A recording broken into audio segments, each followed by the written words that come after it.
পয়লা জানুয়ারি এরকমই একটি দিনে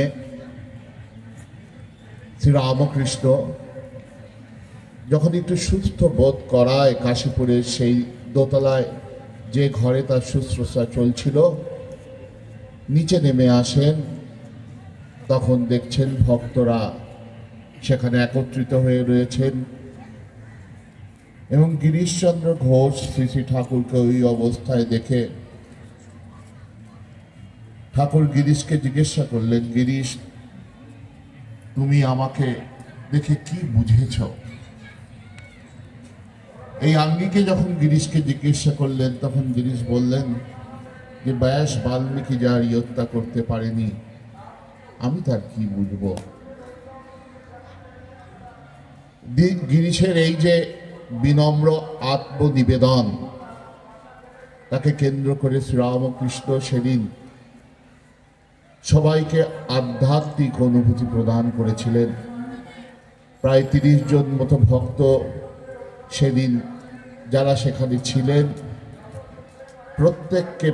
প্রত্যেককেই বলবো শ্রীরামকৃষ্ণ তার দিব্য স্পর্শে তাদের মধ্যে যে আধ্যাত্মিক ভাব আছে তার অন্তরায়গুলোকে যেন দূরে সরিয়ে দিয়ে সেই ভাব প্রকাশ করার সহায়তা করেছিলেন এবং প্রত্যেকে সেই দিব্য ভাবে ভাবিত হয়েছিলেন। তাহলে কল্পতরু দিবস হচ্ছে এমন একটি দিন যেদিন ভগবানের চরণে কিছু ভক্ত তাদের আত্মনিবেদনের মাধ্যমে তাদের যে দিব্য চৈতন্য বা আত্মচৈতন্য তা অনুভব করেছিলেন। পরবর্তীকালে স্বামী শারদানন্দ লীলা প্রসঙ্গে বলছেন এটি হচ্ছে শ্রীরামকৃষ্ণের আত্মপ্রকাশে অভয়দান। তাহলে যে আত্মপ্রকাশে অভয়দান করে শ্রীরামকৃষ্ণ ভক্ত মণ্ডলীর কাছে একটি যেন মেসেজ দিয়ে গেছিলেন, তোমরা যদি একটু শ্রদ্ধা অবনত হয়ে ভগবানের শরণে যাও তাহলে তোমাদের মধ্যেও যে চৈতন্য আছে তা প্রকাশ হবে। কিন্তু যার যে শ্রীরামকৃষ্ণকে কেন্দ্র করে আজকে সেই অনুষ্ঠান, আজকে সেই স্মরণ মনন, আমরা সেই স্মরণ মননে নিজেদের নিমজ্জিত করে রাখছি। আমাদের মনে রাখতে হবে তার শুরুটি হয়েছিল কিন্তু এই দক্ষিণেশ্বরের দিব্যভূমিতে 1855 সালের স্নান যাত্রায় আগের দিন যখন তার জ্যেষ্ঠ ভ্রাতা রামকুমারের সাথে শ্রী রামকৃষ্ণ এই দক্ষিণেশ্বরে এসে উপনীত হয়েছিলেন। সেদিনকে ছোট্ট গদাই, তারপরে আমরা দেখি সেই গদায়ে শ্রীরামকৃষ্ণ হয়ে ওঠা। এখানে ইনি যে অদ্ভুত সাধনা করেছিলেন তা জগতের ইতিহাসে বিরল।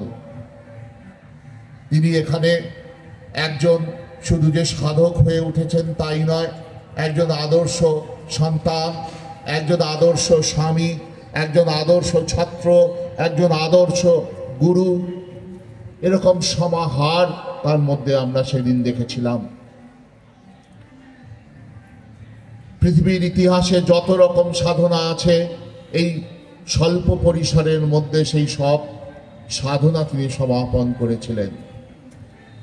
যার মধ্যে ছিল তন্ত্র, যার মধ্যে ছিল বেদান্ত জ্ঞান, যার মধ্যে ছিল ভক্তি ভাবনা, যার মধ্যে ছিল ইসলাম, খ্রিস্টানিটি, সব ধরনের সাধন করে উনি সর্বধর্ম সমন্বয়ের বার্তা জগতে দিয়ে গেছিলেন। আজও আমরা যখন এই জগতের বিভিন্ন প্রান্তে এই ধর্মের নিয়ে হানাহানি দেখি তখন আমাদের শ্রীরামকৃষ্ণের প্রাসঙ্গিকতা আরো মনে পড়ে। তাহলে শ্রীরামকৃষ্ণ শুধু যে এক নতুন ভাবনা দিয়ে গেলেন তাই নয়, সেই ভাবনার যারা বাহক হবেন সেই নরেন এবং অন্যান্য ভক্তরা, ত্যাগী শিষ্যরা, গৃহস্থ ভক্তরা, তাদেরও যেন এটি একটি ট্রেনিং সেন্টার হয়ে উঠেছিল। সেদিন শ্রীরামকৃষ্ণ দক্ষিণেশ্বরের মাটিতে সত্য উপলব্ধি করলেন। বিভিন্ন পথে যে সত্য উপলব্ধি করা যায় সেই সত্য উপলব্ধি করে সেই পথের সমন্বয়ে সাধন করলেন এবং সমন্বয় সাধন করার পর তার যে এই নতুন ভাবনা, সেই ভাবনা যারা বাহক হবে তাদের তিনি এই দক্ষিণেশ্বরে কি দিলেন, ট্রেনিং দিলেন।